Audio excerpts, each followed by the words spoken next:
Trevor, yesterday, he was talking a little bit about his growing confidence in the offense, and Liam said after the game that the team's growing in confidence, and he can see the quarterback growing in confidence. Can you see that in Trevor? I mean, out on the practice field, out on the game field, the confidence that's building in him? I like it. A lot of suspense for that question. That's a build-up. Yeah, absolutely. I think you see it in practice. Even in the meeting room, you feel when you start communicating with guys and they really have a grasp and a mastery of things, you can sense that just in the communication. But it's awesome to see it materialize on the field with some of those plays that we all see him make, whether it's on schedule or off schedule. To play with that type of confidence is really what we've been building towards all year long. But it takes so much work, so much preparation, so much time on task that you know it's not going to happen overnight. So it's great to see some of the fruits of his labor really start to materialize. Besides confidence, what have you sort of seen from him that's sort of taken maybe that next step over the last 4 weeks specifically? Well, it's a lot of little things. I think there are things that show up on TV or on tape that are apparent to everybody, like some of the throws. Like you look at the throw he made to Tim Patrick on our sideline, the throw he made to Tim Patrick on their sideline, 2 critical downs. Some of the plays in the red zone, off schedule, moving around in the pocket. Those things are apparent because of how fast he's playing, the decision he's making, but it's even little things with making certain calls up front or the way he's bringing shifts and motions and timing some of those things up that are so, the details of those things are so minute that people may not notice from an outsider, but they make a big difference to the players that he's playing with and to us as coaches, to the scheme and the system and little angles being lined up and being executed properly. So those things kind of pay dividends for everybody else in the offense that don't always show up on his stat sheet or show up with a completion for him that everyone's clapping for him, but those impact the team in a lot of ways. Do you see him getting the team into the right look at the line more now too? I think he's done a really good job of that all year. I think it's just the speed and the comfortability with which he's doing that has continued to improve.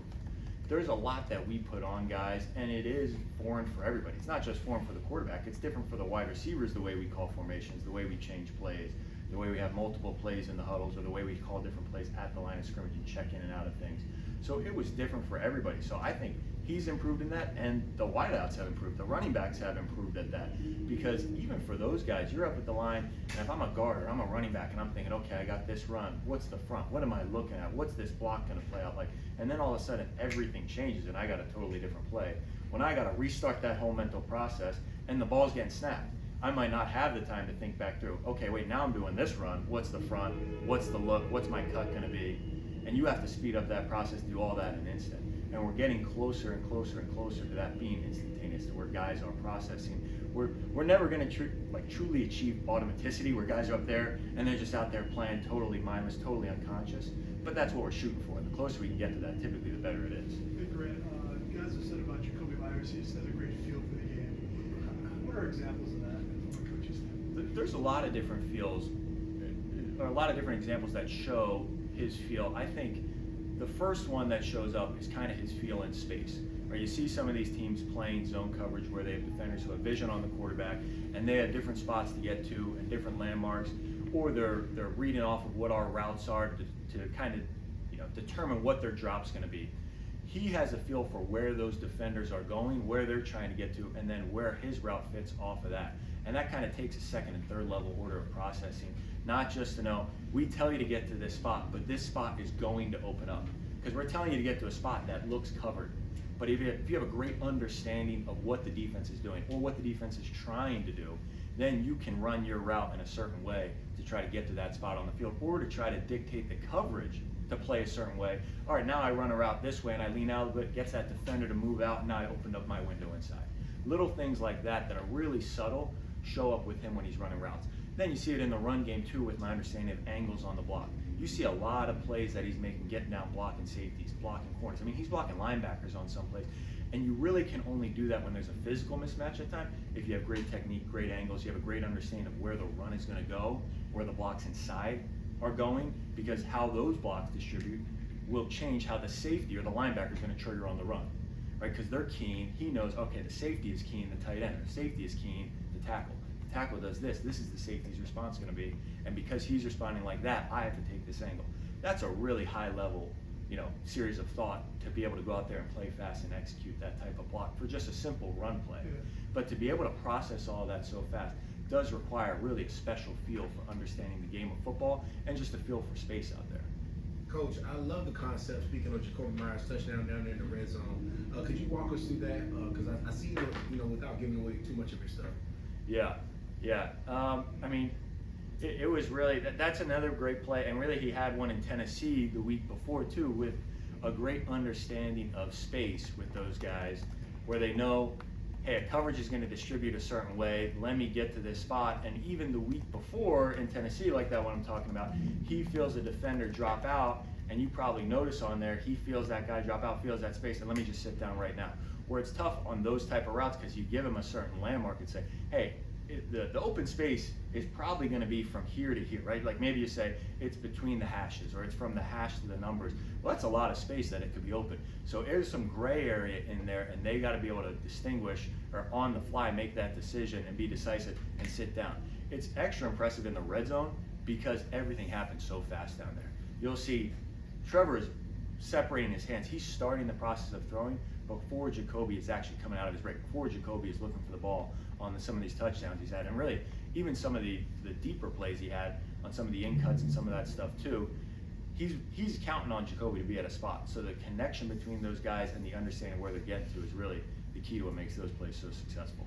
When you have a bad weather game, lots of rain, and there's drops and some ball security things, do you just chalk it up to that's going to happen in these types of games, or is there like specific teaching points from those things? Well, the rain and the elements in general will always, in a sense, expose your fundamentals or exacerbate the effects of your fundamentals or the impact of your fundamentals. So if guys are playing with poor footwork, it's going to result in guys slipping and ending up on the ground. Where in the turf, it may end up, in a dry turf, it may end up in a slight stumble or a slight misstep, or you're not as quick off the line. So it kind of exacerbates all the issues that show up with poor fundamentals. So the first priority is getting us back to clean fundamental football. Same thing really comes true with catching the football. Proper framing of the catch, seeing it all the way in, the proper tuck, all those things you talk about just come to life. They're always important, but now they're just highlighted in those weather elements. Then for our standpoint as a coach, we never want to just chalk up a mistake and say, oh, well, it's going to happen, and kind of put our hands up. We're going to always try to call the game or dictate the game in a way where we stay out of situations where we have to put guys in a spot where you could have those drops, you could have those plays that are a little more difficult to execute in the rain and elements. You want to have enough in the game plan, especially going into a game where you know it's raining, where you can get the plays and say, we can execute these, rain, shine, wind, hail, whatever. We feel good about getting these done. Now, credit to the guys, we go out there and practice with the wet ball and do a bunch of different things to simulate the elements, but it's a whole different beast to go out there and do it in the game. And I thought the guys handled it at a high level.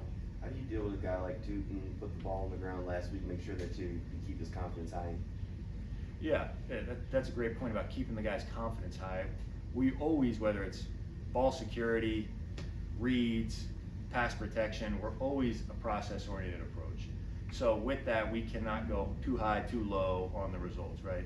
We know the process will drive the results, but we're not going to live and die by those results because it's the process for all the guys that we control. So knowing that, we just had Tootin, just like everyone else, go right back to the process. He's got thousands and thousands and thousands of reps of proper ball security, and we're going to continue to practice those habits over and over and over and over again for the backs, the quarterbacks, the receivers, the tight ends. Everyone's going to practice proper ball security every single time they catch or touch a football. That's no different for him. We're going to go right back to that process, and I got confidence in him that he'll go out there and continue to do what he's done all season prior to that. Coach, how much of an advantage is it to deploy your tight ends in the run game? I see you have these guys lead blocking. Is this something that fundamentally you had already in your kind of DNA as a play caller before you got here? I think the group we have is especially unique that I don't know if any of us on the offensive staff have quite had the group that we have here, where we really have 4 guys who can do all those things you talk about. So I think we all have experience with little bits and pieces of guys being able to block on the edge, coming back across the line, inserting for blocks as a lead blocker. Like you say, there's so many different blocks. Then they're around the edge, going out there blocking DBs. What's unique about this group is we have 4 guys that can do all of those blocks. You see Quentin Morris, you see Brenton Strange, you see Johnny Munt, you see Hunter Long blocking defensive ends. Then you see him blocking safeties out in space. Then you see him coming back and blocking defensive tackles. Then you see him coming across and blocking a defensive end.